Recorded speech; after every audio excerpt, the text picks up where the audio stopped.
मैं आप लोगों को थोड़ा सा मैथ्स का पार्ट रिवाइज करवाने वाला हूँ फेजर डायग्राम के लिए, ठीक है। अगर मान लो मेरे को कहीं पर कोऑर्डिनेट एक्सिस में x, y पॉइंट दिया हुआ है, इसको मैं कुछ ऐसे ड्रॉ करता था, this is my x axis, this is my y axis, और यहाँ पर पॉइंट होता था x, और यहाँ पर कहीं पे पॉइंट था y, तो इस पॉइंट को हम बोलते थे x, y। याद है सबको? पर इसी को हम लोग कॉम्प्लेक्स नंबर में जब डायग्राम बनाते थे तो आर्ग्यूमेंट के फॉर्म में निकालते थे। कैसे? मैंने इसको अगेन वही नाम दिया, एक्स एक्सिस, वाई एक्सिस। और हम लोग बच्चों दो चीजें निकालते थे, एक तो निकालते theta, theta that is tan inverse mod of y by x. First quadrant में तो मॉड की जरूरत है नहीं, बाकी सबके लिए पाई माइनस थीटा और ये पाई प्लस थीटा ये सब करते थे, याद है ना? खैर उनकी जरूरत अपन को पड़ेगी नहीं, अपन को फर्स्ट क्वाड्रेंट की जरूरत पड़ेगी। तो theta is equal to Y by X. और दूसरा निकालते थे आर, क्या बोलते थे इसको? बोलते क्या थे?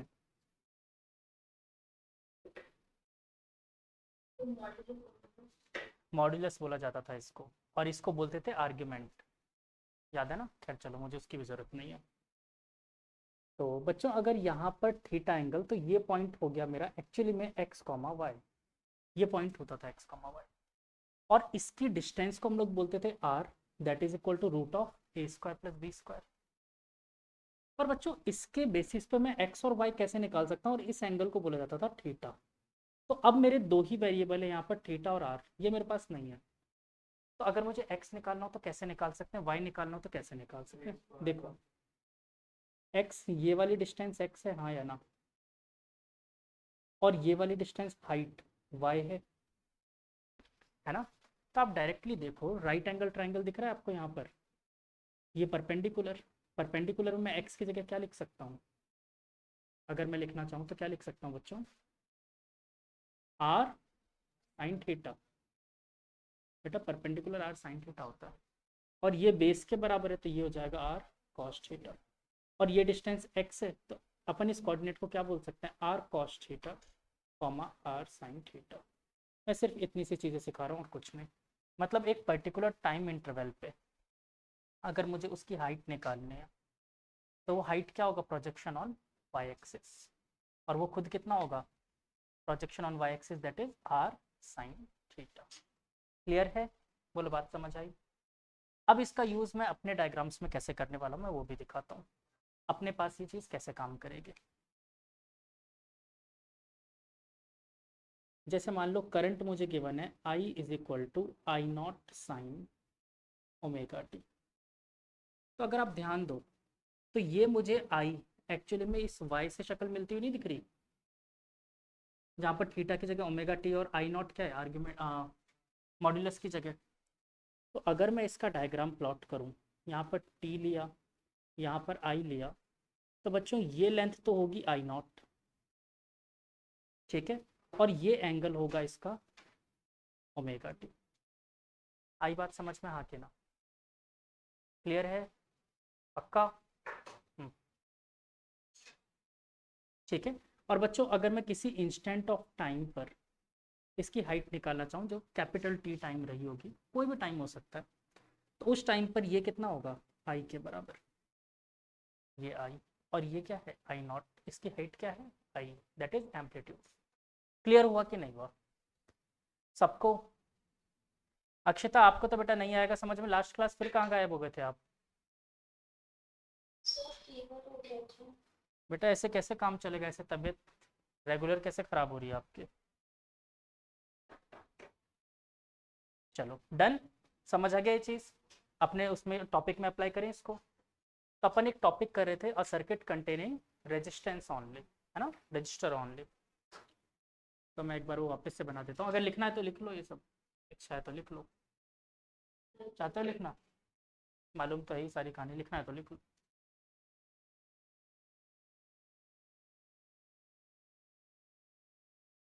अच्छा अगर टाइम वेरिएबल दिया जाए तो? देखो ये तो सिर्फ एक फिक्स इंटरवल ऑफ टाइम के लिए निकाला, अगर वेरिएबल दिया जाए तो इसी के अराउंड एक सर्कल बन जाता है, वो सारे टाइम को काउंट कर देता है। मतलब पूरा तो नहीं, नेगेटिव में तो टाइम जा नहीं सकता एक साइड, ठीक है।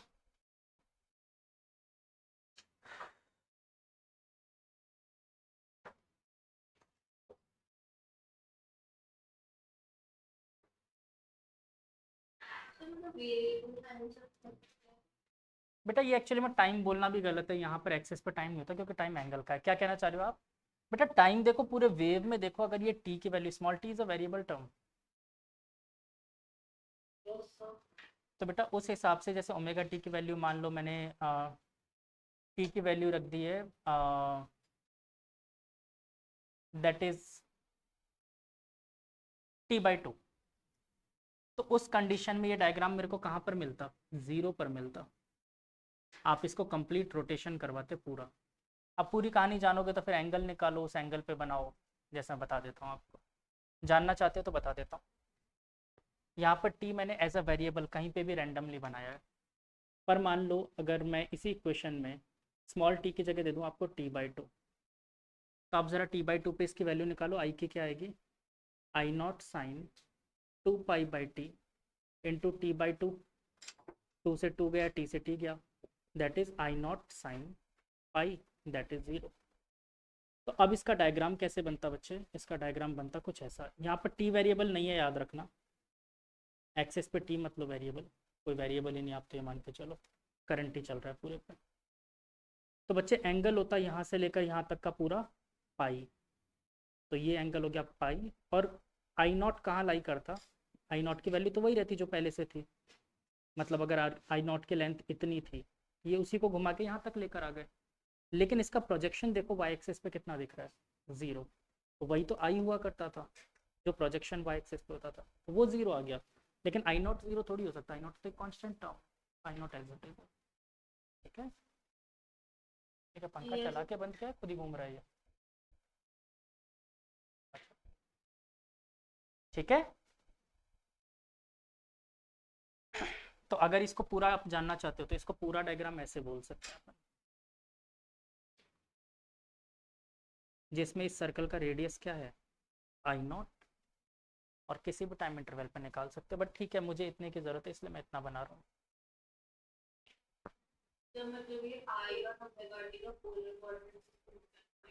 हाँ तो मैं यही तो कह रहा हूँ, तभी तो पढ़ाया मैंने, वो आर्ग्यूमेंट वगैरह इसलिए निकाला, पोलर कोऑर्डिनेट सिस्टम ही तो कहते हैं इसे। ठीक है, डन। चलो अब अपने टॉपिक पे वापस आते हैं, a circuit containing resistance only.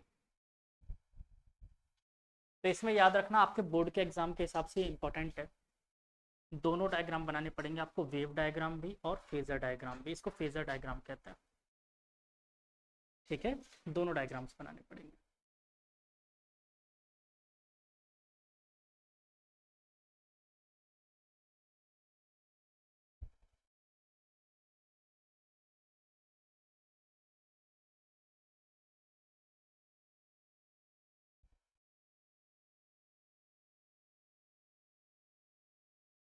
तो हम लोगों ने सबसे पहले एक सर्किट बनाया था जिसमें सिर्फ और सिर्फ क्या लगा हुआ था?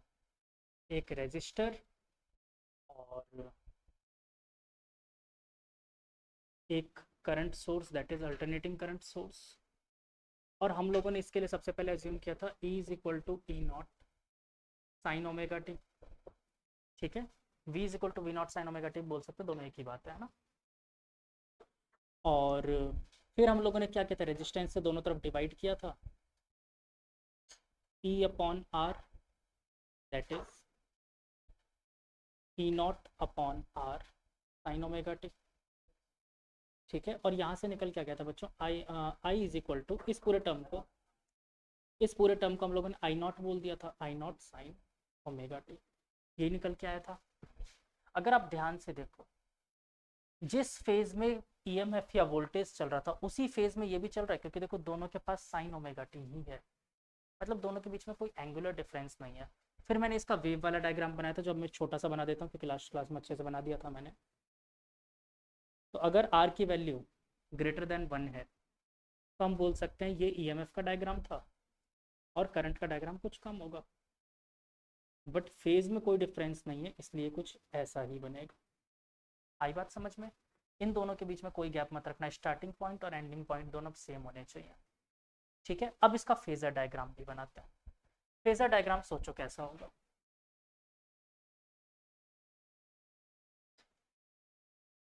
देखो ये वाला एक्सेस यहाँ तक के लिए मान लेते हैं आई नॉट है, और पूरा क्या है EMF E नॉट, पूरी लेंथ, लेकिन दोनों का एंगल तो सेम है इस बार, तो यानी एक्चुअली में एक दूसरे के ऊपर ओवरलैप कर रहे होंगे, इसलिए आपको दिख नहीं रहा।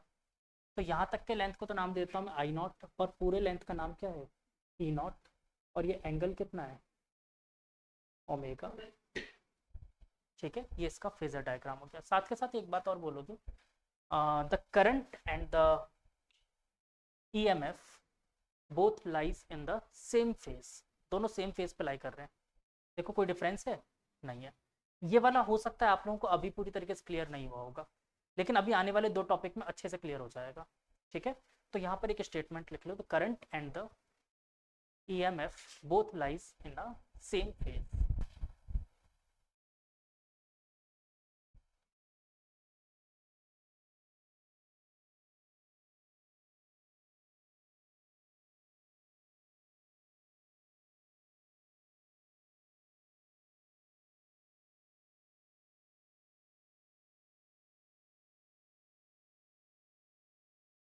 ठीक है, चलो आगे अगले टॉपिक की तरफ चलते हैं। नोट करना है, कर चुके हो पूरा पहले, आप बस फेजर बनाना बाकी था ना, फेजर बना लो। और ये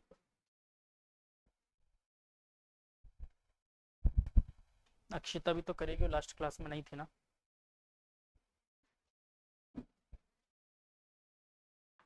मैंने साउंड का इशू फिक्स कर दिया है अब रिकॉर्डिंग में, आज के लेक्चर से सही आ जाएगा जहाँ तक है। ठीक है, अब नहीं कटेगा।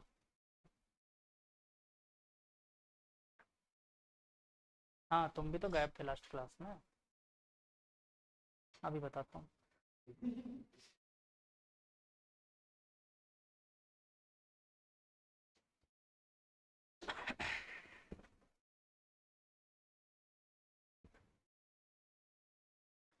अच्छा, एक टॉपिक अपना रह रहा है, मैंने आज NCERT में देखा, वो टॉपिक है सिलेबस में, मैंने पहले आपको बोला था वो नहीं है, तो मुझे याद दिला देना। जनरेटर पढ़ना है अपन को वापस, है ना।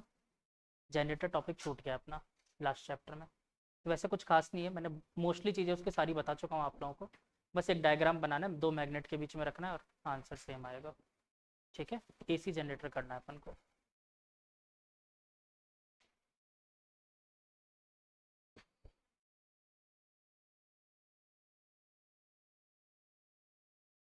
ठीक है, नेक्स्ट टॉपिक लिखो, AC सर्किट कंटेनिंग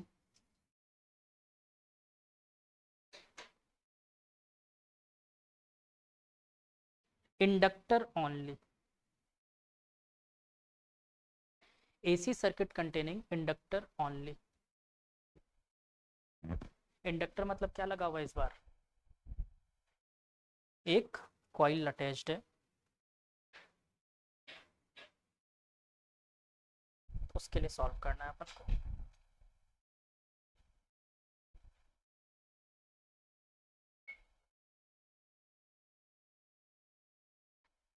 तो इस बार इसी सर्किट में क्या लगा देते हैं, कॉइल।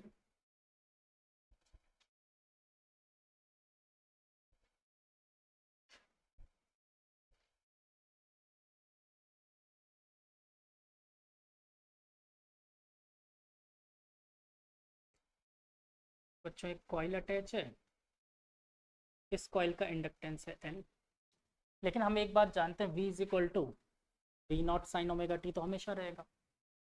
ठीक है, क्या कोई रिलेशन जानते हो यहाँ पर, अगर मैं इस सोर्स के लिए EMF और इसके बीच में कोई रिलेशन लगा सकता हूँ क्या, कौन सा। देखो V बोलो या E बोलो, बात एक ही, इसलिए मैंने इस बार V लिख दिया है। तो आप लोग जानते थे E is equal to minus L D I by D T, लिखते थे हम लोग। तो मैं यहाँ पर E की जगह V लिख देता हूँ, V is equal to actually में L D I by D T. Minus क्यों नहीं लगाया, देखो एक्चुअली में ये इधर की तरफ होता V माइनस, किरचॉफ्स लॉ से निकालते V minus L D I by D T equal to 0, फिर ये इधर की तरफ आ गया। ठीक है, किरचॉफ्स लॉ से निकाले, इससे इक्वल लिख दिया मैंने इसको। अब V की जगह हम लोग रख सकते हैं V naught sine omega T, तो V naught sine omega T, और इस डी टी को इधर चिपका दिया, is equal to L D I, integration on both side. Integration on both side. क्या हुआ? ठीक है। अब इंटीग्रेशन करना आई होप सबको आता है बहुत अच्छे से। 0 से t के लिए और 0 से i के लिए कर दो। चलो, तो v0 साइन ओमेगा टी का इंटीग्रेशन बच्चों minus cos omega T upon omega, और यहाँ पर बचा L इंटू आई। मुझे I की वैल्यू निकालनी थी तो बाकी सबको नीचे चिपका दो। तो v0 upon omega L minus cos omega T equal to I. अब देखो यहाँ पर दो चीज़ें आपको हमेशा याद रखनी है जब भी सॉल्व करो। ये कॉस की जगह हमेशा साइन प्रेजेंट होना चाहिए, और दूसरी बात ओमेगा टी हमेशा पॉजिटिव होना चाहिए। ठीक है, तो अब आपको ट्रिग्नोमेट्रिक कन्वर्जन्स करने और इसको चेंज करना है। तो वो कैसे करोगे बेटा? रेस लगा लेना, क्या चलती है। ठीक है, ठीक है। तो बच्चों मैं यहाँ पर लिखता हूँ आई इज इक्वल टू, इस पूरे टर्म को चलो अभी नहीं बोलते, minus V naught by omega L. Cos को साइन के फॉर्म में क्या लिख सकते हैं? और क्या pi by two plus theta नहीं लिख सकते? साइन 90 प्लस थीटा भी तो कॉस थीटा ही होता है, और साइन 90 माइनस थीटा भी कॉस थीटा होता है। तो क्या लिखा जाए? देखो मैं दोनों लिख के बताता हूँ, फिर आपको बताऊंगा कौन सा करेक्ट होगा, आप दूसरे रूल से समझ जाना। एक बार लिखा मैंने, कॉस की जगह लिखा साइन 90 माइनस ओमेगा टी, और एक बार लिखा साइन 90 प्लस ओमेगा टी। ठीक है, हाँ बिल्कुल, तो वही बता रहा हूँ।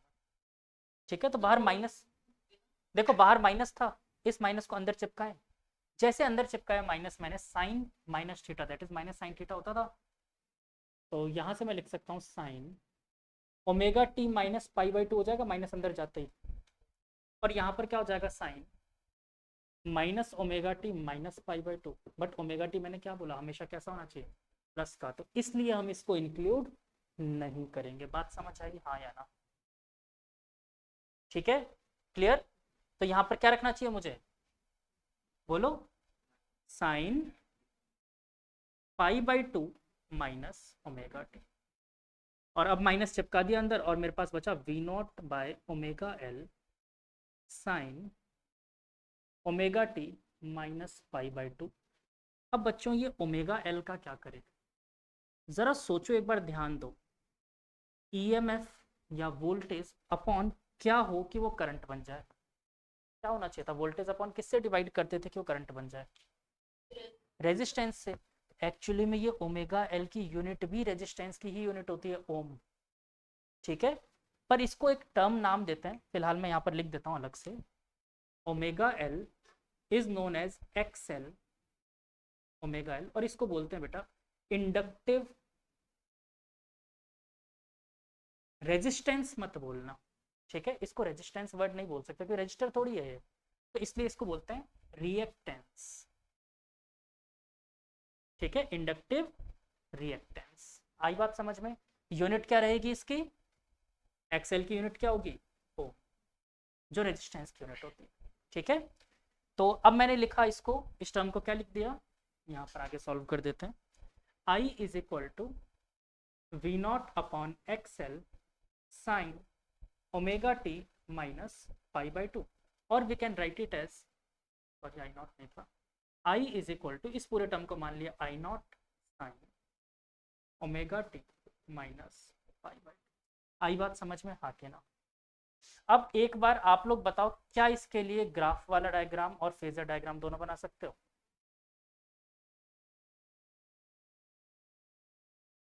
नहीं बना सकते? चलो मैं बना देता हूँ,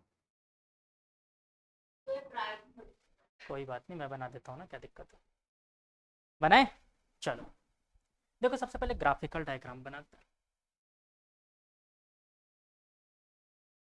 सबसे पहला काम तो आपका ईएमएफ वाला डायग्राम बनना चाहिए आपसे, उसके बाद दूसरा डायग्राम देखेंगे। ठीक है, तो ईएमएफ वाला तो कभी चेंज ही नहीं होगा, वो तो हमेशा सेम रहने वाला है, साइन ओमेगा टी, तो उसको एज इट इज बना दो, यही होगा।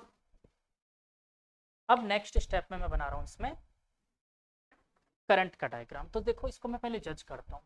इफ टी की वैल्यू 0 रखते हैं दोनों में, करंट में भी और इसमें भी, तो जब मैंने यहाँ पर 0 रखा तो v की वैल्यू क्या आ गई, 0 दिख रहा है मुझे, ग्राफ स्टार्टिंग पॉइंट। और इसमें t की वैल्यू 0 रखोगे तो साइन -π/2 दैट इज -1। -1 मतलब यहाँ पर मैक्सिमम वैल्यू मिली 0 पर।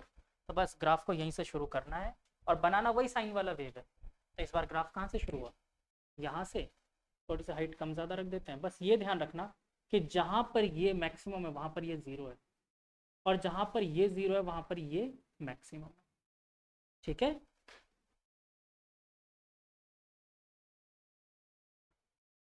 थोड़ा सा गड़बड़ हो गया यहाँ पर।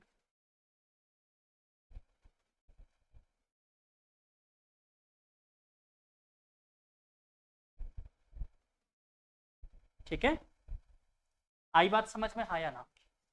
फेजर भी बनाए इसका, चलो फेजर डायग्राम भी बनाते हैं।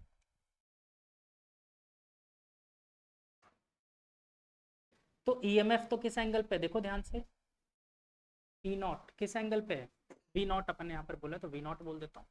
वी नॉट किस एंगल पे है, ओमेगा टी पे। और करंट किस एंगल पे, इससे π/2 कम, π/2 पीछे, तो पीछे बना दो π/2, मतलब इससे 90 डिग्री पीछे की तरफ, और मैग्नीट्यूड उसका ऑब्वियसली कुछ कम रखते हैं अपन, आई नॉट। और इन दोनों के बीच का एंगल डिफरेंस कितना है बच्चों, π/2। ठीक है, आया फेजर डायग्राम भी समझ में, ये भी क्लियर हुआ। ये सब याद रखना, बोर्ड के सिलेबस के अकॉर्डिंग बहुत इंपॉर्टेंट है। ठीक है, इसलिए मैं इतना थोड़ा डिटेल में करवा रहा हूँ, और साथ के साथ अपने इसमें तो है ही जे मेंस में अच्छा खासा। एडवांस में ये वाला नहीं है, एलसीआर तीनों का।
देखो इंडक्टेंस के पीछे क्या लिखा है, रिएक्टेंस है बेटा, रिएक्टेंस।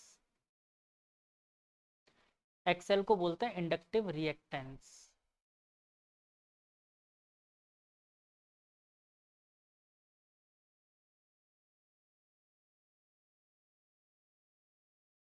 अच्छा, एक्सेल का एक और फॉर्मूला हो सकता है, वैसे तो बताने की जरूरत है नहीं, पर मैं बता देता हूँ आपको। X L can also be written as 2πf/L। ठीक है, कुछ नहीं, ओमेगा को लिख दिया मैंने 2πf। हाँ, 2π/T भी बोल सकते हो। वैसे एफ पे क्या है, ये डायरेक्ट क्वेश्चन मिलता है अपन को, फ्रीक्वेंसी गिवन होती है तो उसके बेसिस पे आपको निकालना होता है। क्या बेटा, एक्स और ओमेगा में फर्क क्या है, क्या कह रहे हो, समझ नहीं आ रहा बेटा। ये एक्स के नीचे एल सफिक्स है, एल से एल काट मत देना। ठीक है, ये सेम चीज कैपेसिटर में भी आएगी, वहां पर एक्स सी बोलेंगे अपन, कैपेसिटिव रिएक्टेंस।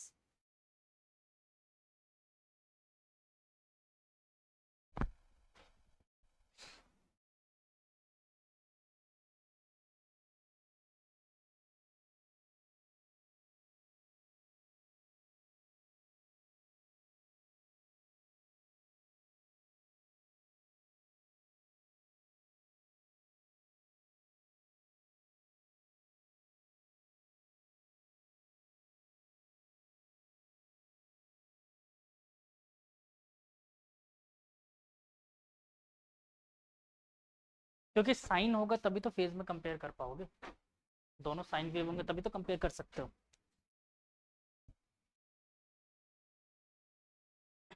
अच्छा इसमें क्या बोलोगे, current is lag behind EMF by पाई/2, ठीक है, लैग कर रहा है ना पीछे, तो लैग बिहाइंड।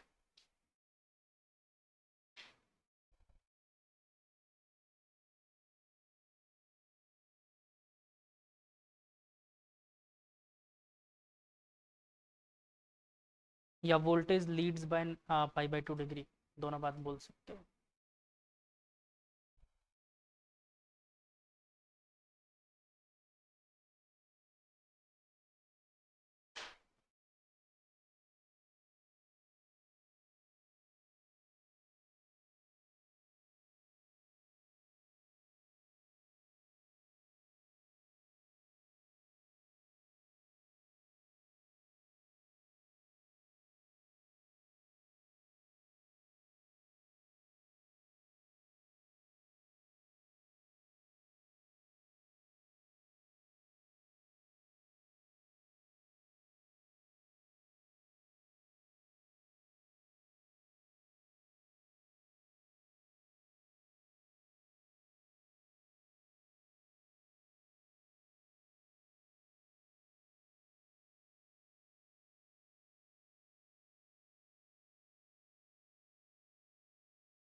डायग्राम में गड़बड़ी हो रही है।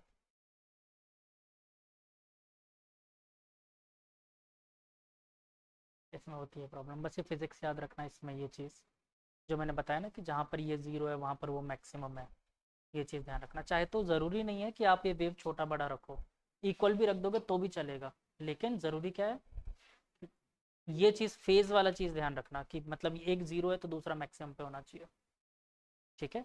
और बेटर अगर इस डायग्राम को बनाना हो ना तो आप लोग क्या करना, पेंसिल से पहले डॉटेड लाइन, या फिर अपने पास लाइन वाली कॉपी होती है, उस चीज़ में बहुत आसान है कि मान लेना कि एक लाइन करंट के लिए और दो लाइन ईएमएफ के लिए, उस अकॉर्डिंग बनाओगे तो सही जाओगे फिर।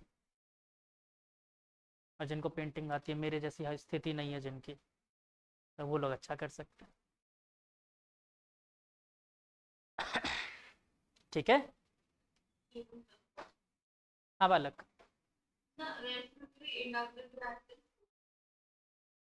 बेटा ये इंडक्टर रिएक्टेंस जो है ना, ये एक्चुअली में एज अ रेजिस्टेंस काम कर रहा है फॉर एसी सर्किट। ये डीसी में नहीं होगा, क्यों, क्योंकि डीसी में ओमेगा क्या रहता है, फ्रीक्वेंसी होती नहीं है, जीरो होता है, तो डीसी में इसने एज अ रेजिस्टेंस काम नहीं किया था, पर एसी में ये एज अ रेजिस्टेंस भी काम कर रहा है, ठीक है। एक inductor coil as a resistance भी काम कर रहा है डीसी में, बट एसी में नहीं कर सकता था, क्यों, क्योंकि देखो अपने फॉर्मूला क्या बोला, ओमेगा इंटू एल, और डीसी में ओमेगा क्या था, जीरो, फ्रीक्वेंसी कभी चेंज ही नहीं होगी ना डीसी में, नेगेटिव में कभी जाता ही नहीं है। ये तो बताया था कल की क्लास में मैंने कि डीसी कभी नेगेटिव में नहीं जाएगा, और नेगेटिव में नहीं जाएगा तो उसकी फ्रीक्वेंसी क्या रहेगी, जीरो, तो डीसी की फ्रीक्वेंसी जीरो होती है, इसलिए ओमेगा एल वहां पर होता ही नहीं है, ठीक है। आगे बात समझ में, क्या हुआ, अच्छा अगला टॉपिक लिख लिया, अरे सॉल्व भी कर दिया उसको, चलो तो अगला टॉपिक लिखो। आप तो सबको आई थिंक सब गैस कर सकते हो अगला टॉपिक क्या होगा, तो AC circuit containing capacitance only.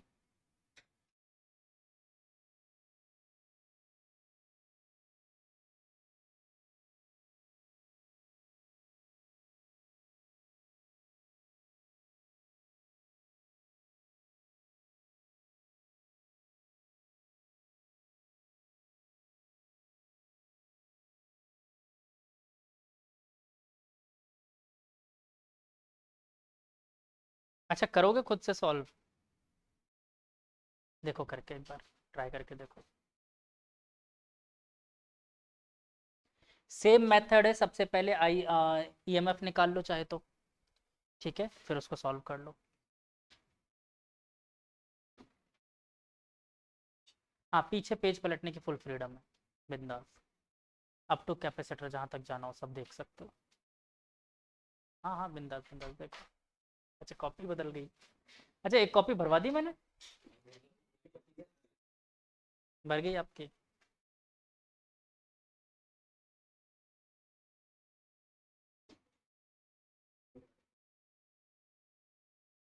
हाँ, तुम छोटा छोटा लिखते हो ना।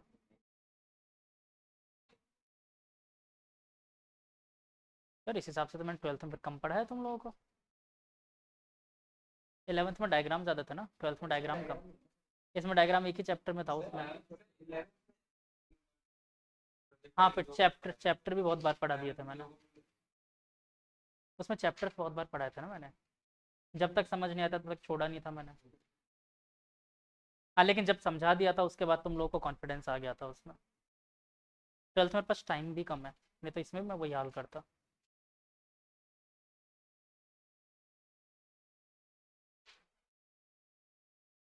लॉग नहीं यार, क्या करे बताओ।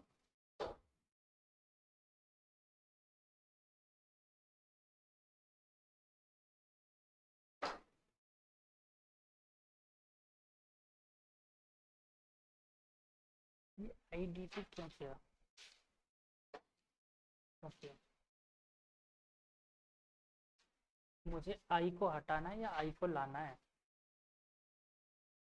मैंने बोला ना ईएमएफ आपको पता है, आपको आई लेकर आना है। आप क्यू लाके क्या कर लोगे इसमें? तो क्यू हटाना है एक्चुअली में, यहाँ पर क्यू होता, उस क्यू को डिफरेंशिएट करते तो आई आता D Q by D T. Differentiate करना पड़ेगा इसमें, इंटीग्रेट में। समझ गए? हो गए ए आई आर टू?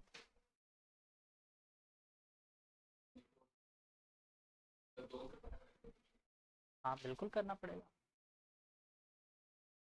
तुम जानो, तुम्हारा काम जाना है। चलो मैं करवा दूं।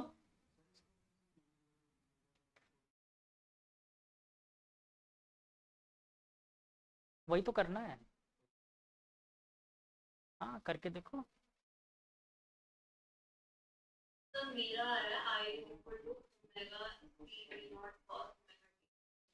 Omega C V naught. हाँ तो बेटा अब जो मैंने लास्ट चीज सिखाई थी कि कॉस में नहीं दिखना चाहिए, शक्ल साइन में दिखना चाहिए। हो गया आपका, सही है।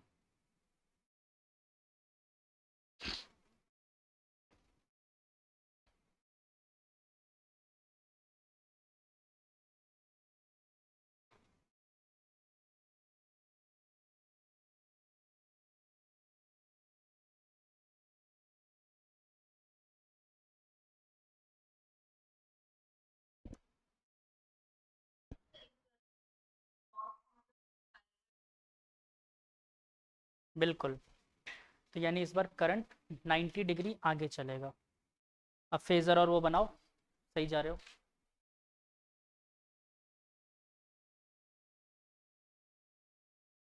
बादल, तौशित, सौरभ, प्रथमेश, बेटा आंसर नहीं आ रहे आप लोगों के?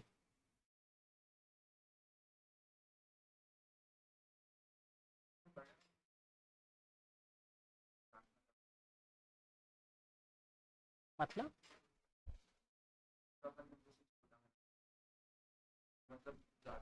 करंट ज़्यादा रखना चाहते हो? नहीं ऐसा कुछ नहीं होता, देखो। एक्चुअली में करंट को जो एनसीईआरटी ने दे रखा है ना, वो हर केस में कम दे रखा है। ठीक है। बट मैं आपको यहाँ पर एक एक्स्ट्रा चीज़ बता रहा हूँ कि रेजिस्टेंस की वैल्यू अगर ग्रेटर देन 1 होती है तो ही ऐसा होता है। तो सेम चीज़ रेजिस्टेंस से बोली, वही एक्सएल में भी वो चीज़ वो होती है कि if XL is greater then 1 तो ही करंट छोटा होगा। सोच के देखो। और सेम चीज़ यहाँ पर भी इफ़ एक्सी, अब ये एक्सी क्या है, ये कहानी है। एक्सी आ गया कितना? नहीं है वो, फिर तो डायमेंशनली इनकरेक्ट हो जाता ना। EMF into resistance that is not current. 1 upon C जाएगा ये, डिवाइड में 1 अपॉन सी, और उसको फिर एक्सी मानेंगे। नीचे डिवाइड में एक्सी आना चाहिए। ठीक है। 1 upon omega C, sorry, 1 upon omega C known as X C. हो गया? मैं करूं? चलो, हर्ष ने कह दिया सर आप कर दो, मैं कर देता हूँ। एक बार देख तो नहीं तुम लोगों ने किया क्या क्या है। हाँ अच्छा गलत जा रहे हो बेटा, बहुत गलत जा रहे हो। सोचो कुछ, मैंने क्या बोला, ईएमएफ गिवन है, करंट फाइंड करना है।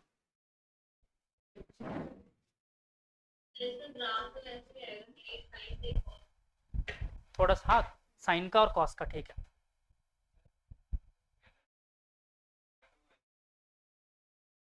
फेजर में इस बार क्या होगा कि ये करंट जो इधर बनाया था ना, इसके पैरेलल लाइन ऊपर बना दो। हाँ बहुत बढ़िया, इसके आगे तो करने की जरूरत भी कहाँ थी।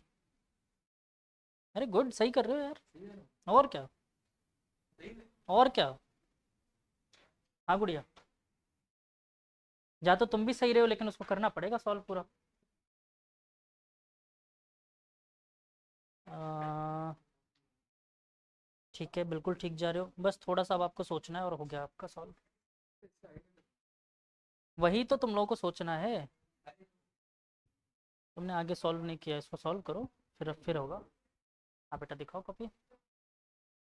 हाँ कोई दिक्कत नहीं है, कोई दिक्कत नहीं। ये चीज़ सही किया है आपने, बिल्कुल सही किया, बस थोड़ा सा स्टेप आगे सोचना और हो जाएगा। देखो v को तो v naught sine omega T रख दोगे, और q is equal to C v naught sine omega T. अब दोनों तरफ डिफरेंशिएट कर दोगे तो इधर करंट मिल जाएगा, D Q by D T, हो गया काम। हाँ गुड़िया, अब मैं बोर्ड पे कर रहा हूँ। हाँ बिल्कुल, वो नहीं लेंगे, कुछ और लेंगे, बताऊंगा क्या। गार्गी एस सी एक्स सी क्या निकाला आपने। हाँ तो उसके बिना कैसे कर दिया, वही तो गेम है। चलो,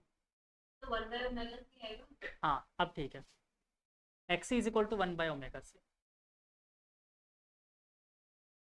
और ये सब हटा देता हूँ कहानी, इनकी तो जरूरत है नहीं मुझे।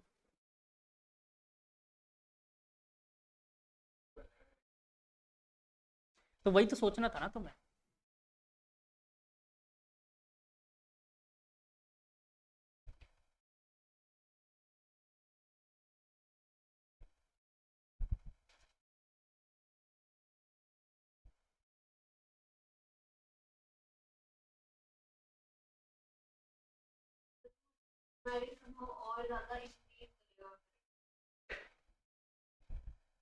बेटा ये क्यों मानना इंक्रीज करेगा, यही चीज़ तो नहीं समझ रहे आप लोग, गड़बड़ कर रहे हो, बताता हूँ मैं। इंक्रीज और डिक्रीज हम लोग ऐसे नहीं बोल सकते ना बच्चे,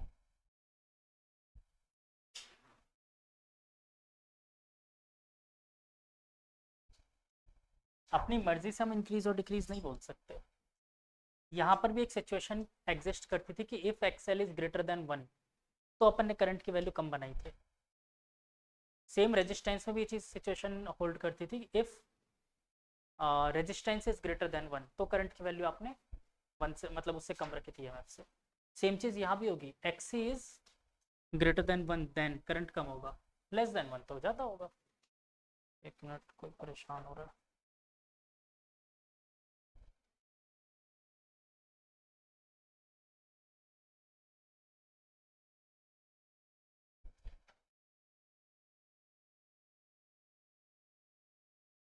हाँ, चलो, v is equal to V not sine omega T, और आप लोग बहुत अच्छे से जानते हो q इज इक्वल टू क्या होता था कैपेसिटर में, तो यहाँ पर इस बार लगा एक कैपेसिटर।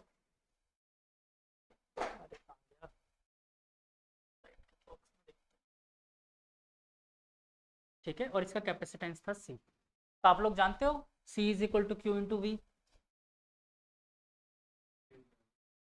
तो यहाँ पर क्या लिखूँ, सी वी लिख सकते हैं, और v की वैल्यू उठाकर यहाँ पर रख सकता हूँ, तो q इज इक्वल टू क्या बना मेरे पास, C V not sine omega T, yes और नो। और बच्चों अब अगर मैं differentiating both side with respect to time कर दूं, मतलब यहाँ निकाल दो D Q by D T, और यहाँ पर देखो सी और वी, तो वी नॉट तो कांस्टेंट, साइन ओमेगा टी का differentiation cos omega T into omega. ठीक है, D Q by D T जानते हो ना, पोटेंशियल डिफरेंस होता है, अच्छा करंट होता है, करंट लिख दिया। ठीक है, और यहाँ पर बच गया omega C V nought cos omega T, agree. और बच्चों अब मैं क्या बोल सकता हूँ, I is equal to V not upon, अगर मैं इसको नीचे इस तरीके से लिख दूँ तो कोई टेंशन, क्यों ऐसा किया मैंने, क्योंकि बच्चों डायमेंशनली आप सोचो, वी नॉट अपॉन एक्स ही करोगे तो ही तो मुझे वो मिलेगा current.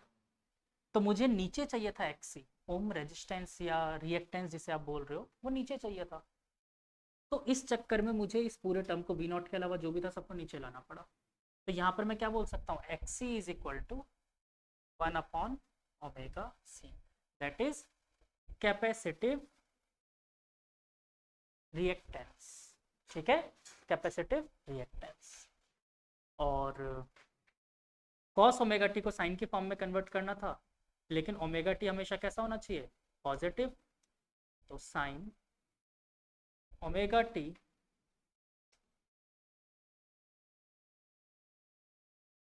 Plus pi by two, sine 90 plus theta बोल सकते हो इस बार, है ना। दोनों में से देखो कौन सा जज करना पड़ेगा, क्योंकि बाहर प्लस था इस बार, तो नीचे वाला लेना पड़ा इस बार। ठीक है, और यहाँ से निकल के आ गया मेरे पास आई इज इक्वल टू, इस पूरे को आई नॉट बोल दो, I not sine omega T plus pi by two. किसी को कोई दिक्कत है तो यहाँ तक बताओ, सिंपल कहानी है। फेजर बना दूँ, सॉरी पहले ग्राफिकल डायग्राम बना लें। तो ये लो, ये बन गया ग्राफिकल डायग्राम, और ये हो गया ईएमएफ के लिए। क्या हो गया, कौन परेशान हो रहा है, ग्राफिकल डायग्राम हो गया। ठीक है, और करंट के लिए बनाओगे तो बच्चों अगर एक्सएल एक्सएल की वैल्यू ग्रेटर देन 1 हुई तो करंट कुछ कम होगा, है ना। तो करंट इससे कुछ कम होगा तो वो कुछ ऐसा बनेगा, और इस बार कहाँ से शुरू होगा, 90 डिग्री आगे से। या तो जीरो रख के चेक कर लो, टी की वैल्यू जीरो रखो, देखो कितना आएगा। टी जीरो रखा तो साइन 90 दैट इज 1, मतलब जीरो पर ये 90 डिग्री से शुरू हुआ, मतलब मैक्सिमम से शुरू हुआ। तो मैक्सिमम से शुरू हुआ, जहाँ पर ये मैक्सिमम वहाँ पर ये मिनिमम, फिर ये मिनिमम तो ये मैक्सिमम।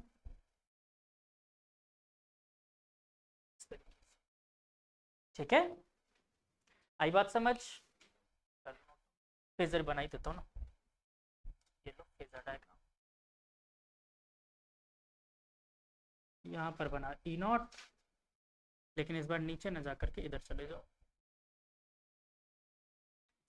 इधर आ जाएगा करंट। ये एंगल था ओमेगा टी, और ये पूरा इन दोनों के बीच का एंगल पाई बाई टू। तो इस बार current leads EMF by pi by two. ठीक है,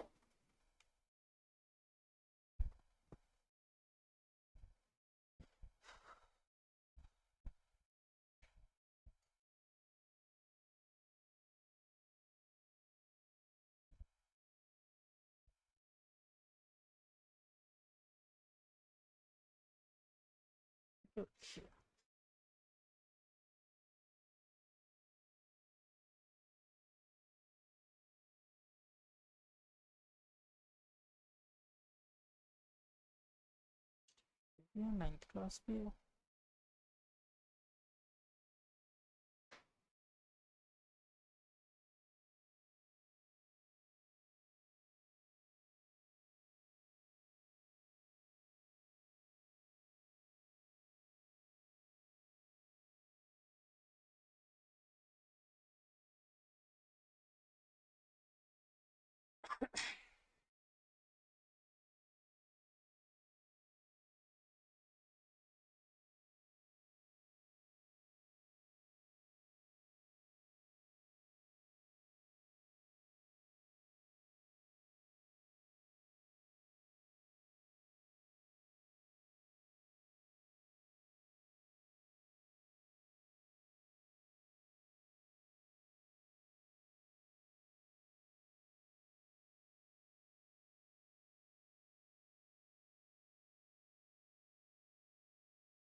आप लो तो बताना।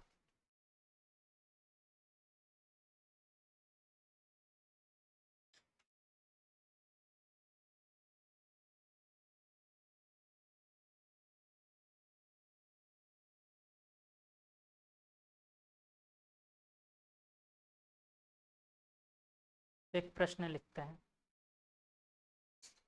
ठीक है। तुम तो मुंह फुला के बैठे थे।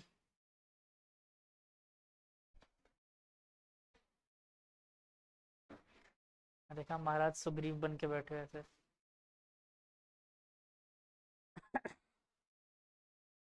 याद आ गया। लिखो, suppose you want, suppose you want current amplitude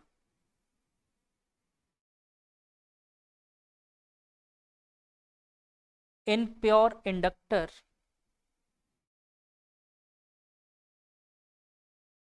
in a radio receiver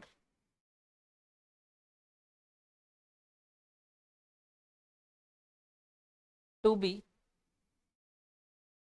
250 microampere.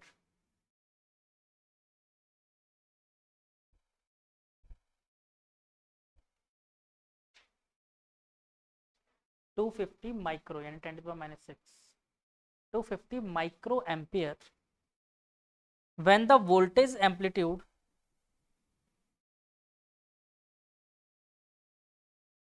is 3.60 ampere, sorry, 3.60 volt,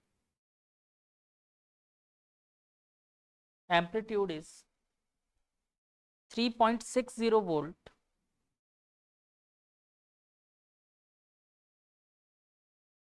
at a frequency of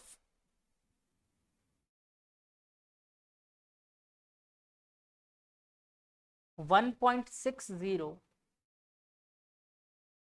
megahertz, mega मतलब कैपिटल एम, मिलियन भी बोलते हैं इसे, मेगा भी बोलते हैं, तो megahertz corresponding to upper, corresponding to the upper,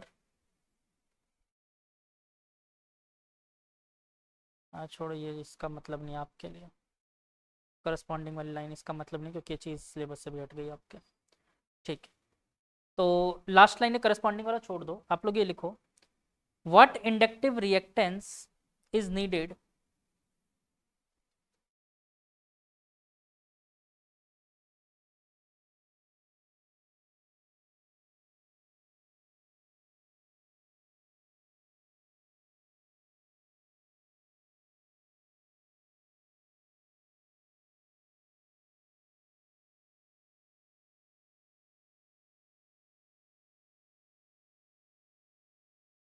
क्या बेटा, 3.60, इसमें दोनों चीज़ निकालनी है आपको, एक्सएल भी निकालनी है और एल भी निकालना है, दोनों चीज़। Find the value of XL and L.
ठीक है,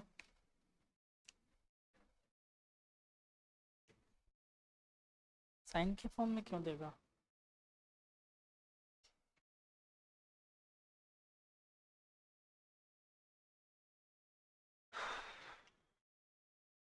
मैं करूँ सॉल्व? बहुत आसान क्वेश्चन दिया था, सिर्फ कैलकुलेशन है इसमें।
Okay, time up.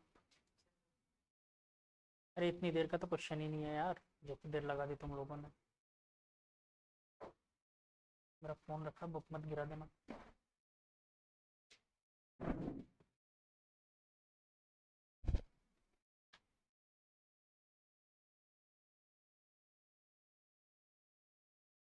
क्या कर दिया ये? ओमेगा कहाँ दे रखा है? 1.6?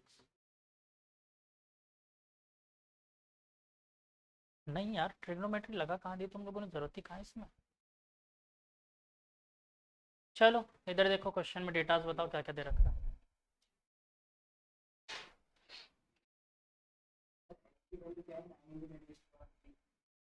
नहीं,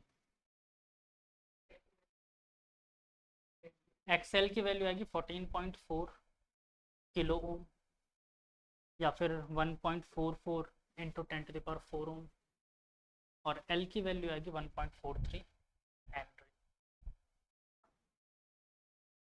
चलो डेटाज बताओ क्या क्या है, क्या क्या दे रखा है। आई नॉट दे रखा है 250 इंटू 10⁻³ एम्पियर। वी नॉट कितना दे रखा है? माइक्रो दे, अच्छा माइक्रो दे रखा है, सॉरी 6, ठीक है। V naught 3.60 volt. तो क्या मैं डायरेक्टली नालायक हूँ? I naught is equal to, सिर्फ इंडक्टर कनेक्टेड था, वी नॉट अपॉन एक्सएल नहीं लिख सकता था? तो एक्सएल इज इक्वल टू क्या आ गया? V not upon I naught, put all the values. 250 into 10⁻⁻⁶, sorry ये तो करंट है, तो 3.6 डिवाइडेड बाय 250 इंटू 10⁻⁻⁶।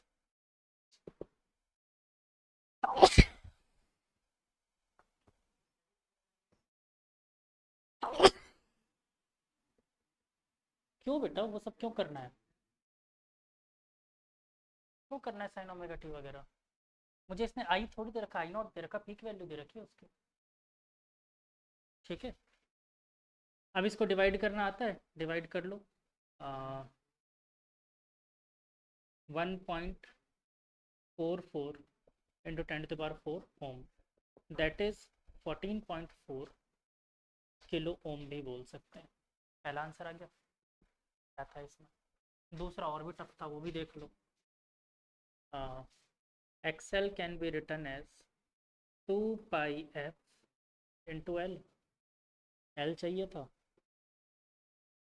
क्या बन जाएगा? XL upon 2πf।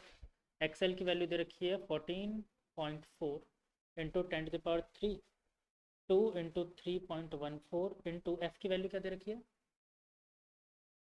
Mega hertz ना, 1.6 इंटू 10⁶ हर्ट्ज। इन सबको मैंने फटाफट सॉल्व कर लिया, मेरा आंसर आएगा 1.43। तुम लोग सॉल्व करके देख लेना। ठीक है, इतना टाइम लगा दिया, पता नहीं क्या करने लग गए तुम लोग बैठकर। उसने दे पीक वैल्यू रखा है तुम्हें।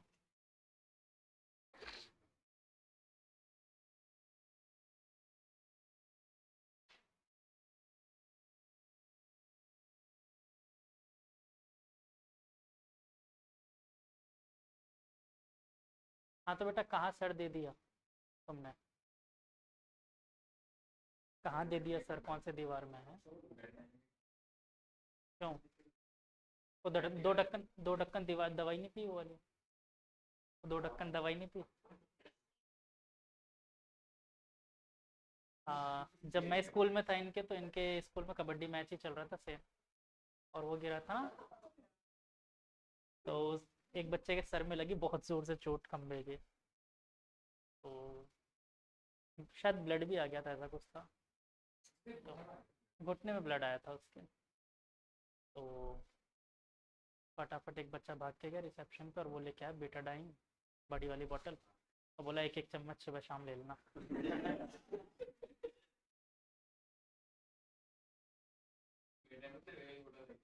हाँ वही चल रही है, वो पता नहीं कब से चल रही है।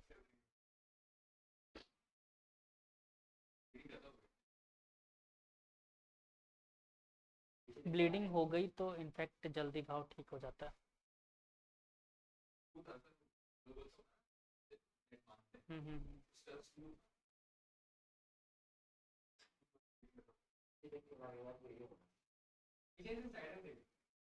लगती रहती है बेटा, कोई बड़ी बात नहीं। एक बच्चे का तो आधा दांत टूट गया।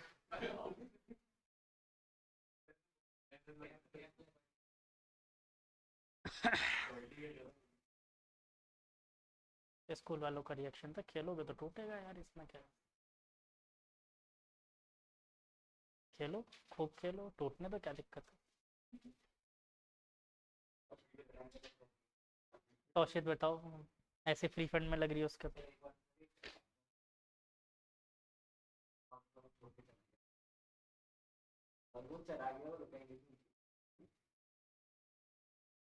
आ, मेरे एक मित्र का किस्सा मैंने बताया था, वो कहीं से एक बाइक कबाड़ के लाया, 3-4 हज़ार रुपये में लाया था वो बाइक, और कबाड़ी वाले के रेट में, और बाइक बिल्कुल घटिया थी, और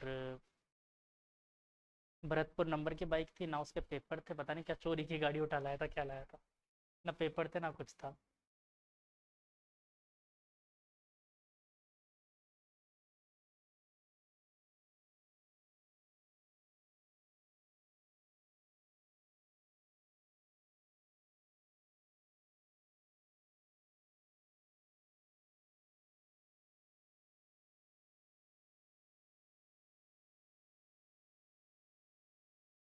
अभी कुछ बोल नहीं सकता था, लोन दे रहे थे मेरे को। हाँ तो वो बाइक लेके आया, और उसका मैंने नाम भी रख रखा था शनि महाराज। हाँ, क्योंकि उसके साथ हर शनिवार को, लिटरली ये चीज़ मतलब मैंने ऐसे ही नहीं बोल रहा हूँ, उसके साथ शनिवार होते ही कुछ ना कुछ हादसा होता था, डेफिनेटली हादसा होता था उसके साथ, और हादसे भी ऐसे ऐसे अजीब अजीब से, पूछो मत। खैर मैं अभी तो बाइक वाला किस्सा बता रहा हूँ उसका। तो एक दिन बेचारा बाइक से जा रहा था, बाइक पे फ़ोन आया, उसने फ़ोन निकाला, एक गाड़ी वाला ठोक गया, जैसे फोन निकाला गाड़ी वाला ठोक गया, तो मैं उसको समझाया बेवकूफ विकास। बताया क्या मैं कहानी है पहले? विकास नाम था उसका, दोस्त का। अच्छा, फिर मैंने उसको समझाया कि यार पागल हो क्या, मतलब हाईवे पे चल रहे हो और आप ऐसे मतलब फोन वोन चला रहे हो। तो हाँ, हम लोग दोस्त में आप करके बात करते हैं हमेशा। खास दोस्तों में आता है मेरे वो, तो आप करके बात करते हैं, वो मुझे आप बोलता है, मैं भी उसे आप बोलता हूँ। फिर खिंचाई करते हैं दोनों एक दूसरे की। तो दूसरी बार मैंने उसको समझाया कि ऐसा मत क्या करो। सेकंड टाइम बेचारा, हाँ फ़ोन आया। ये सोचो इस वास्तविकता में हुआ है। उसने गाड़ी रोकी, फ़ोन उठाया, गाड़ी वाला ठोक गया। तो इस बार उसने गाड़ी रोड पे रोकी थी। तीसरी बार फिर सेम किस्सा हुआ उसके साथ। इस बार गाड़ी रोकी, साइड में उतरा, गाड़ी को ठोक के चला गया। मैंने बोला यार ये तेरे साथ हो क्या रहा है, मतलब क्या चल रहा है आपके साथ ये कहानी। और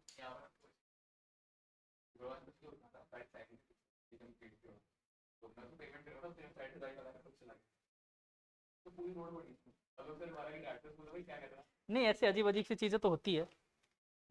कल एक फ़ोटो देखी थी मैंने, फेसबुक पे किसी ने शेयर की थी। वो बाकायदा उसके नीचे पापा की परी भी लिखा हुआ था। और एक गाड़ी की छत पे स्कूटी पार्क है। घर के छत पे, घर के छत पे स्कूटी रखी है। अब पता नहीं उसने घर के छत पे कैसे चढ़ा दी स्कूटी। और ऐसा ही एक जोक भी था शायद कि वो, एक आदमी कोर्ट में गया, जज ने पूछा कि एक्सीडेंट कैसे हुआ। बोला एक लड़की गाड़ी चला रही थी, ठोक दिया।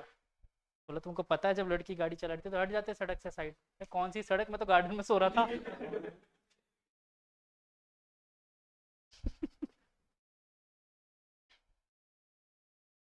These are jokes according to science. According to science अगर पूछा जाए तो womens are very good driver as compare to man. हाँ, ये सच है, साइंस के अकॉर्डिंग बता रहा हूँ मैं। As compare to mens, womens ज़्यादा अच्छे ड्राइवर हो सकती हैं, बिकॉज उनके साथ एक अच्छी चीज़ पता है क्या होती है? उनकी आइज़ जो होती है ना, वो मेंस के मेल्स के कंपैरिजन में ज़्यादा एंगल कवर कर सकती हैं। जैसे आपको कहीं पे देखने के लिए ना, देखने के लिए जैसे मेंस को क्या होता है, कहीं पे देखने के लिए ऐसे घूमना पड़ेगा, बट वुमेन्स में ये चीज़ नहीं होती, वो बिना घूमे भी जनरली देख सकते हैं। मतलब कुछ एंगल तक वो डायरेक्ट देख सकते हैं, तो ये चीज़ मेंस में नहीं होती। तो इसलिए वो ज़्यादा अच्छे ड्राइवर हो सकते हैं। But but in practical case ऐसा होता नहीं है। ये तो मैंने सच में एक दो बार वास्तविकता में देखा हुआ है कि वो इंडिकेटर लेफ्ट दिया और राइट मुड़ गए। हाँ, ये तो मैंने देखा हुआ है, मेरे साथ हुआ है कई बार।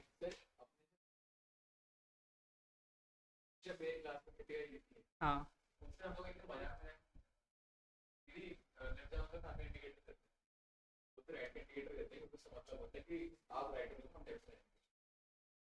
तो ये है, सच में है ये कहानी। चलो एक और क्वेश्चन करते हैं। A pure inductance of 1 Henry, a pure inductance of 1 Henry is connected across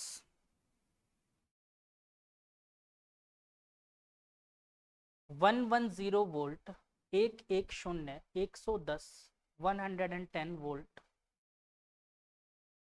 comma 70 hertz, 70, 70। इतनी बार बोल दिया मैंने।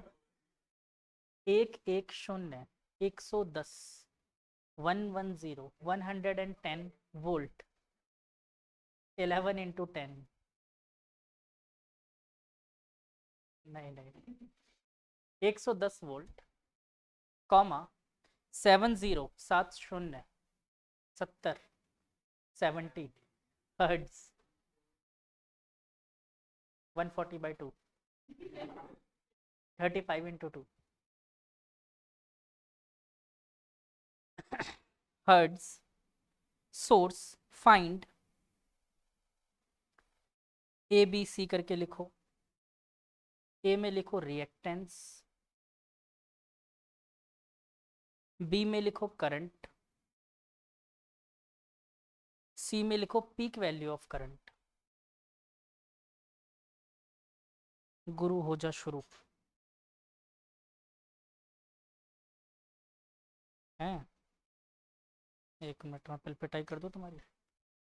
नालायक 70 क्यों आएगा? फ्रीक्वेंसी है 70। पाई कौन लाएगा? कौवा।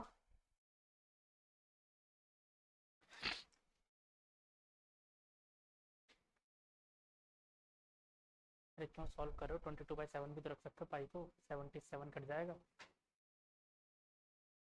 क्यों 3.14 रख के सॉल्व करना है?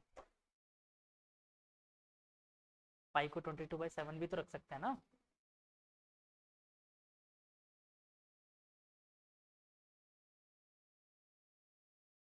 हाँ निकालो। अभी अभी जस्ट समझाया मैंने उसको, 22/7 रख सकते हो, डेटा कट जाएंगे। नहीं निकाल सकते हो 3.14, कोई दिक्कत नहीं। हाँ लग गई 440। हाँ वही। बिल्कुल बेटा 440। यूनिट क्या होती है? हेनरी। हाँ तो क्या होती है? ठीक है आगे करो।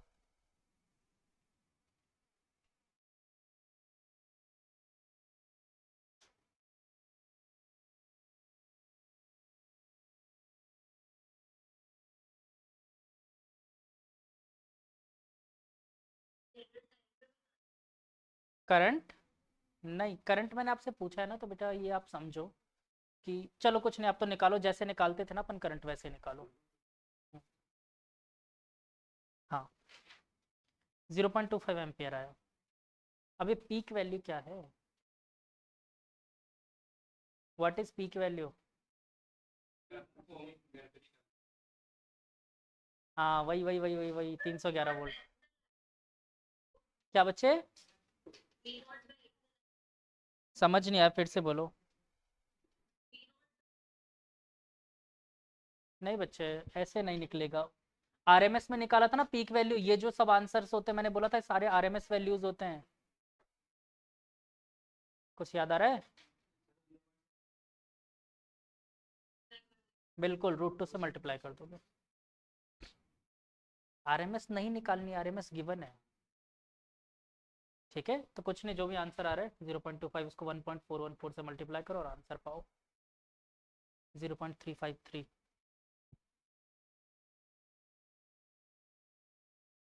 विराज के अलावा कोई और नालायक है जिसका आंसर नहीं आया हो? हाँ तभी बोल रहा हूँ ना, अलावा। हाँ ठीक है 0.353। 3.1 बोलते ही मल्टीप्लाई तलेंगे, IQ लगाया करो, AIR1 ऐसे नहीं आती।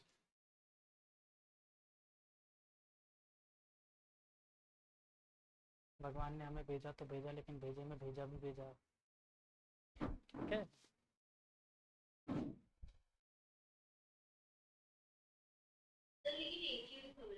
अभी समझा देते हैं। पहले डेटाज बताओ क्या क्या गिवन है। I = 1 ampere. तो नालायक तो बोलो ना, क्या बोल रहे हो? L = 1 हेनरी और 110 वोल्ट। फ्रीक्वेंसी दे रखी है 70 हर्ट्ज। और भी कुछ दे रखा है क्या? ठीक है कोई बात नहीं। तो मुझे सबसे पहला काम क्या निकालना है? X L. How can I find X L? 2πf/L। बेटा 2 × 3.14 रखने की जगह 22/7 रख दिया मैंने। फ्रीक्वेंसी को रख दिया 70। देखो 3.14 रखोगे तो भी आंसर आएगा, कोई टेंशन नहीं है। ठीक है पर यहाँ पर मुझे दिख रहा था 7 से ये कट जाएगा आसानी से, इसलिए मैंने, और ये आ गया, लग गए 440 वोल्ट ना। 440 वोल्ट एक्सेल वोल्ट आएगा। ओम आएगा। वोल्ट कहाँ है? गाने पे बह गए हम लोग ना। तो 440 ओम।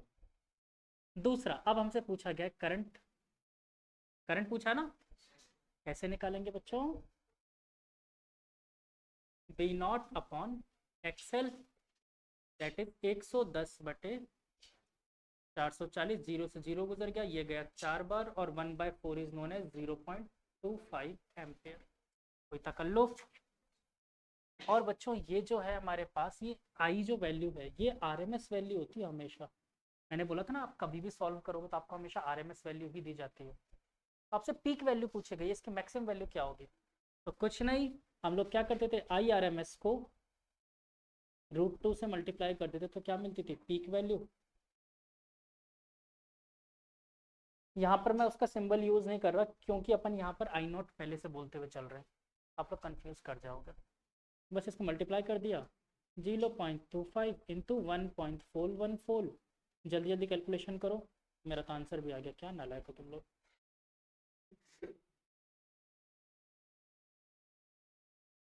ठीक है, ठीक है, डन। आया समझ में? हाँ बालक। यहाँ पे जो पहले भी आई नॉट ये है, तो पीक वैल्यू नहीं है, वो आरएमएस। आरएमएस ही है, यहाँ पर जो भी चीज़ें सॉल्व कर रहे हैं अपन आरएमएस में ही कर रहे हैं। मतलब एक्चुअली में जो इक्वेशन भी मैंने लिखी थी ना, I is equal to I not sine omega T, ये आई नॉट खुद आई आर एम एस था। तो फिर एक बार बताओ, फिर तो इस हिसाब से तो कभी आईआरएमएस से ज्यादा हो ही नहीं सकता। मतलब हाँ बिल्कुल, आई की value I R M S से कभी ज़्यादा नहीं होगी। तो फिर पीक वैल्यू भी ज्यादा समझे नहीं। नहीं, समझे नहीं। ये I R M S value बेटा हम सॉल्व करने के लिए लेते हैं, नहीं समझे आप? I R M S solve करने के लिए लेते हैं। देखो अगर आप इसको बहुत डिटेल में जानना चाहते हो तो मैंने आपको कल भी बताया था कि आपने कंप्लीट साइकिल के लिए जब सॉल्व किया था, कंप्लीट साइकिल के लिए जब सॉल्व किया था जीरो हो गया था, जितना पॉजिटिव उतना नेगेटिव में। फिर हाफ साइकिल के लिए सॉल्व किया, निकाल तो लिया, लेकिन वो हाफ के लिए था आंसर, 0.697 और 637, हाफ के लिए था आंसर। फिर मैंने एक काम किया, मैंने इन दोनों को किया स्क्वायर, इसका भी स्क्वायर इसका भी स्क्वायर। इसके पीछे रीजन बस इतना सा था कि ये दोनों पॉजिटिव हो गए। फिर मैंने लिया उस पूरे साइकिल का एवरेज और फिर कर दिया रूट। तो ये अप्रोक्सीमेट नियरेस्ट वैल्यू थी। और आईआरएमएस को हम लोगों ने बच्चे पावर इनपुट और आउटपुट के केस से चेक भी किया हुआ है, ये सेम वैल्यू दे रहा है जो मुझे आईआरएमएस से मिलता है। इसलिए हम यहाँ पर एक्चुअली में जो लेते हैं ना वो आईआरएमएस होता है। ठीक है, आईएमएस से इक्वेशन लिखते हैं, इसका आईआरएमएस। बेटा ये एक एवरेज पॉइंट पे निकाला गया है, एक एवरेज वैल्यू।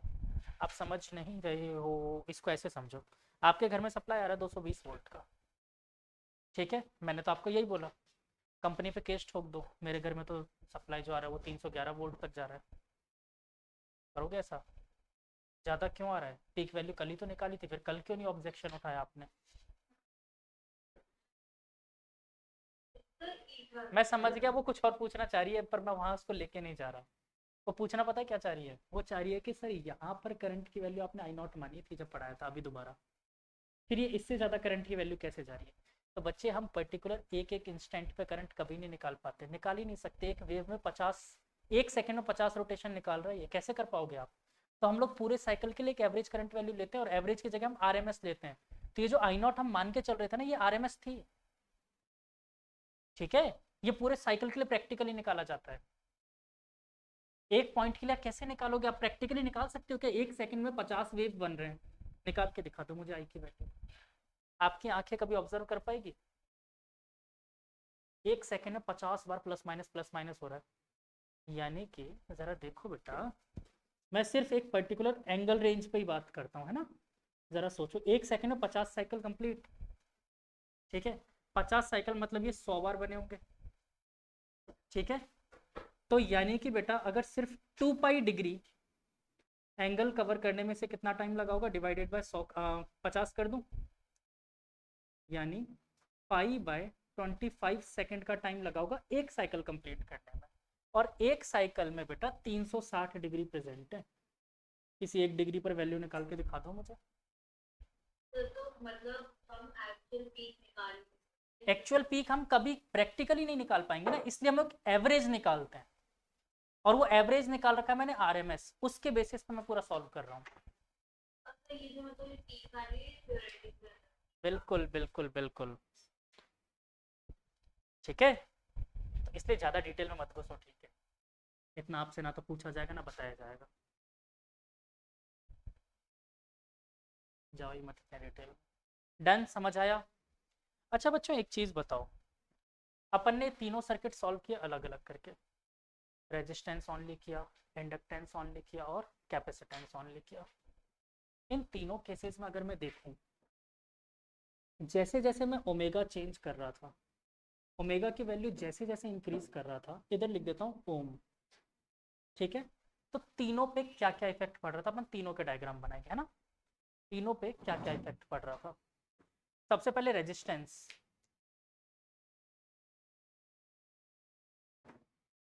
सबसे पहले रेजिस्टेंस पे क्या इफेक्ट पड़ रहा था। ओमेगा बढ़ा रहे थे तो क्या रेजिस्टेंस पे कोई इफेक्ट पड़ रहा था, जल्दी बताओ।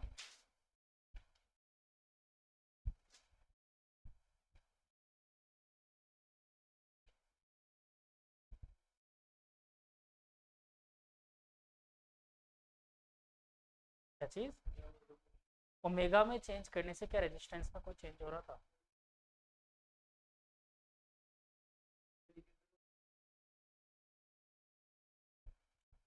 इंडक्टर वाले पे जा ही नहीं रहा, मैं रेजिस्टेंस ओनली पे बात कर रहा हूँ। और रेजिस्टेंस बढ़ाऊंगा तो क्या ओमेगा पे फर्क पड़ेगा।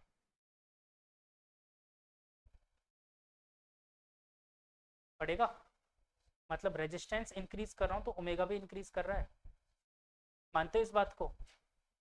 रेजिस्टेंस इंक्रीज करने पर ओमेगा भी इंक्रीज कर रहा है, तो मैं डायरेक्टली यहाँ पर एक बात बोल सकता हूँ, जैसे जैसे रेजिस्टेंस बढ़ेगा वैसे वैसे ओमेगा भी बढ़ता जाएगा, एक स्ट्रेट लाइन कर्व मिलेगा मुझे। और मैं इसको लिख सकता हूँ, ये किसके लिए बनाया मैंने डायग्राम, रेजिस्टेंस के लिए, कोई दिक्कत। दूसरी बात, ओमेगा में इंक्रीज करने से हमने बोला था X L is equal to omega L. अगर ओमेगा में इंक्रीज करता हूँ तो क्या एक्सएल इंक्रीज करेगा या डिक्रीज करेगा। हाँ, ओमेगा अगर मैं बढ़ा रहा हूँ तो एक्सएल बढ़ेगा कि कम होगा, बढ़ेगा। कैसे डायग्राम बना सकते हैं,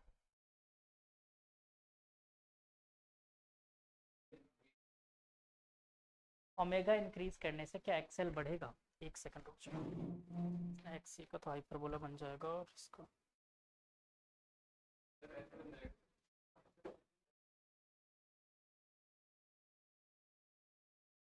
कैसा बनेगा। मैं भी कोई दावा नहीं कर रहा कि मैं सही पढ़ा रहा हूँ, गलत भी पढ़ा सकता हूँ, मैं भी कोई दावा नहीं कर रहा। चलो, तो आप लोगों ने मुझे बताया कि सर कैसा बन जाएगा, ऐसा जैसा बता रहे हो बस मैं वैसा ही कर रहा हूँ, मैं कुछ भी चेंज नहीं कर रहा। सॉरी एक्स एल बोला है आपने, और एक्सी के लिए क्या बना दूँ, तो कैसा बोल, अच्छा ऊपर की तरफ इंक्रीज, मैंने गलती कर दी। किधर, बेटा एक मिनट सबको बना लेने देते हैं फिर बात करते हैं। हाँ किधर, इधर की तरफ ऐसा, ये कौन, ये कब से रेक्टेंगुलर हाइपरबोला बनने लग गया। ये रेक्टेंगुलर हाइपरबोला था, पैराबोला का पार्ट है नालायक। ये यही बचा गया था, है ना, यही बचा था, बुलाता हूँ सर को। हाँ, ये एक्सएल बोला, और एक्सी, एक्सी के लिए ऊपर से ऐसा सर्कल, कैसा इलिप्स। हाँ गार्गी बेटा आप कुछ करेक्शन करवा रहे थे, बोलना क्या। नहीं सर, मैं तो ये बोल रही थी कि वाई है, ये क्या है, ये वाई ओम लिखा हुआ है, क्योंकि मैं रेजिस्टेंस वर्ड तो बोल नहीं सकता, लेकिन इन सबकी यूनिट तो ओम ही थे ना, तीनों की एक्सएल एक्सी और आर की, इसलिए। हाँ, तो एक बच्चे ने बोला कि सर ये एक्सी का डायग्राम ऐसा बनेगा, मैंने मान लिया ये हो जाएगा एक्स सी, ठीक है, ठीक है। चलो अब चांटे मारना सब अपने अपने एक एक बार गाल पे। Resistance does not depends on the potential difference and current, तो फिर ओमेगा के चेंज होने से रेजिस्टेंस कैसे चेंज हो सकता है, हो सकता है क्या। मारो सब एक एक चांटा, याद रहना चाहिए, जल्दी जल्दी जल्दी। है मैं हूँ, मैं हूँ।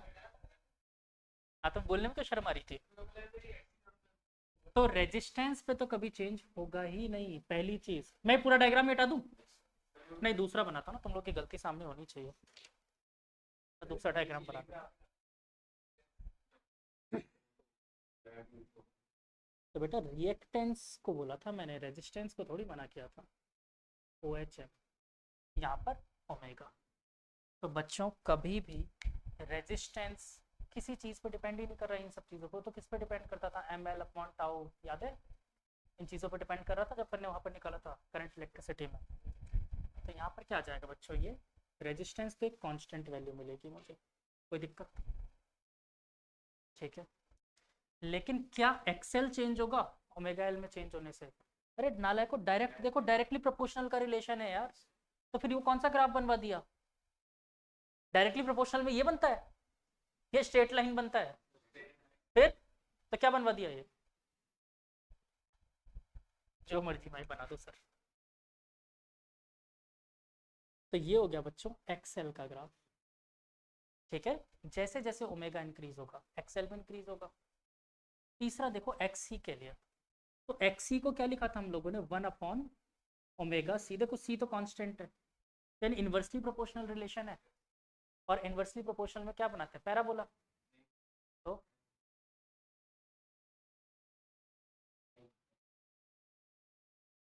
रेक्टेंगुलर हाइपरबोला बनता, भूल गए क्या? X is proportional to 1/y, rectangular hyperbola. फिर कैसे मूर्खता वाली बातें कर रहे हो? कितना दुख होता अभी आलोक सर इस क्लास में होते।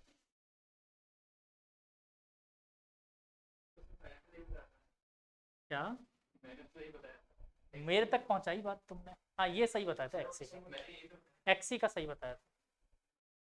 हाँ तो ये होगा एक्चुअल ग्राफ, वो नहीं होगा कुछ भी बना दिया तुम लोगों ने। ठीक है,